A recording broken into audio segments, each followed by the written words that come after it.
Chapter 9. Homelessness and Abandoned by My So-Called Family.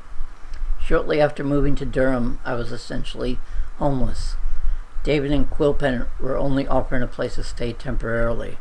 I had dated 2 different people in Wilmington before I left and after the life I had with Lynn. These were not meaningful relationships because I was still in shock from the life I had known with Lynn. You just can't move on that fast. Not having a home any longer had not sunk in yet, and so I didn't fully sink to the depths of despair and low self-esteem that would follow. I was too shocked. I was still in love with Lynn, and that would never seem to end for decades. Decades later, literally, saying goodbye would seem like a radical idea. In fact, in 2024, 24 years after the life we had known ended, saying goodbye seemed like a radical idea that I had to accept. Somewhere after the events of 9/11, I was asked to lead the residence of David and Quilpen. It had no relationship to the American tragedy. I might have otherwise helped people cope with a traumatic event.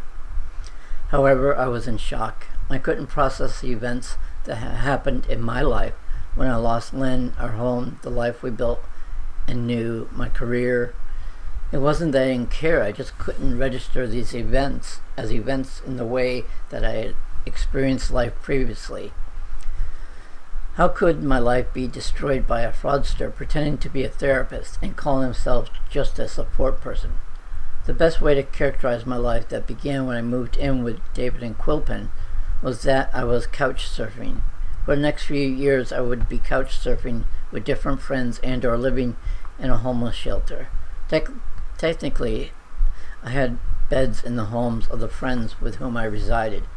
They had extra rooms or an extra bed. At some point, after 9/11-2001, I had been working at the cash register at Eckerd Drugs in Durham. They sold alcohol, and I mostly worked in the photo department. Back then, people still used film and brought that in for processing. One day, I was asked to work the main register. I was a good target for someone underage wanting to pull one over on someone. I was dealing with extreme anxiety and could barely focus on the date on the license that the young woman showed to me. I assumed that if she was showing me her license, then she must be confident that she is over 21. You would think that I purposely bought her alcohol, yet I didn't know her and just was overstressed. I was given a citation and asked to show up in court. Somehow I missed the court date. I showed up just slightly late. A warrant was issued for failure to appear. This should have been at most a fine, and then I would move on with my life. Instead, I was put in jail. This was my first time in jail. It was in Durham. For me, it was traumatic. I also learned that the appeal that I demanded from my lawyer for the matter in Wilmington, when John Freifeld falsely claimed I made several harassing phone calls, had come before the court down in Wilmington, which is included in the New Hanover County court system. The public defender had appealed the conviction because I demanded that he do so. It never happened. I never called to harass Freifeld. This public defender couldn't get a continuation until he could locate me. I had been dealing with so much and I was in shock, as I have tried to describe. So informing the lawyer who appealed a guilty conviction that should never have happened somehow had not occurred to me. Neither had the citation for selling alcohol accidentally to a minor. I don't want to justify selling to a minor, but I was just blurry-eyed due to stress and made an honest mistake. Because I still had a relationship with my so-called family, I reached out to them for some kind of support. I had lost Lynn, the home we had, my career, the life I had known. Now, for the first time in my life, the unimaginable happened. I was in jail. Of all the things that I thought could happen in life, being put in jail was not on my radar as something I could imagine in my worst nightmares.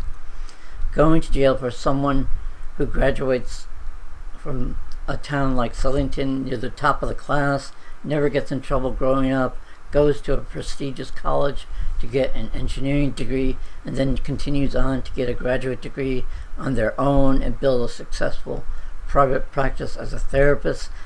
These are not the things that people like us could imagine could happen. I once had a normal life for nearly a decade. I had accomplished so much. I had true love. I had a successful career. I had been president of the local society of clinical social workers in the New Hanover County chapter. Everything had seemed perfect. A dream comes true. Until Lynn got sick, and then everything else happened at the same time. After the matter of the citation for selling alcohol to a minor was resolved, I was taken down to Wilmington. The statute reads, buy, sell alcohol to a minor, which implies poor morals and a willingness to corrupt a minor. Not that I looked at her license as ID and read it wrong. Then I failed to appear in court for the appeal on the misdemeanor charge of harassing phone calls, a matter that should have gone nowhere if the public defender had obtained the phone records in a timely fashion showing that no calls were made by me. Instead, they put me in chains like a violent animal. I was then put in a silver-colored metallic box at the back of a vehicle to be transported to Wilmington, North Carolina, where I once lived the happiest days of my life. Obviously, I reached out to my so-called family that I expected to act like family members. I expected them to act like a mother and a father would normally act when their child, their firstborn, is harmed so profoundly. I expected anger from them at the system and compassion and comfort for me. Why would I not expect that? Later experiences would show me that I was not actually being treated like my sister, brother, and parents would treat a son or sibling. There is such a thing as scapegoating, but it didn't have the slightest inkling that I was so ostracized by my siblings and my parents that they lost every last sense of compassion or concern for their own flesh and blood. We didn't see eye to eye on many things, but I always had the sense that we were a family. I certainly had not a single iota of a sense that I was less loved, less valued, less a family member than my siblings, or the family that included my siblings and parents. If anyone would be an outcast or a scapegoat, I thought it would be my brother John. John had stood up to my parents when they got violent in ways that none of us dared. While I had been punched, kicked, slapped, and otherwise abused by my mother and punched by my father, I had never stood my ground and threatened to respond in kind. As a Christian family, my brother married after he got his girlfriend pregnant. John had responded to an assault by Mom by using Aikido and causing her to land on the floor of her own kitchen. This was back when we were friends, my brother John and me. We had studied Aikido together before I moved to Wilmington and built a life for myself with Lynn. We studied Aikido in the years from 1990 to 1992, when I moved to Wilmington and started a life for myself as an adult. John had stood his ground and threatened Mom and Dad when they were about to get violent, in addition to using Aikido against Mom, as it was retold to me by Mom.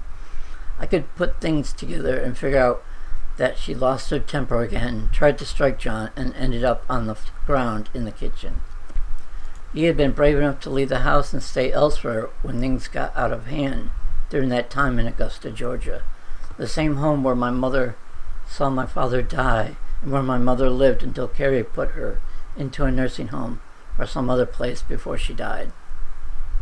I am describing events in the early 90s, but there was not a flicker of a sense on my part that I was specifically the outcast of the family, the scapegoat. In the early 90s, after graduating from Georgia Tech, I was planning to go to graduate school for social work.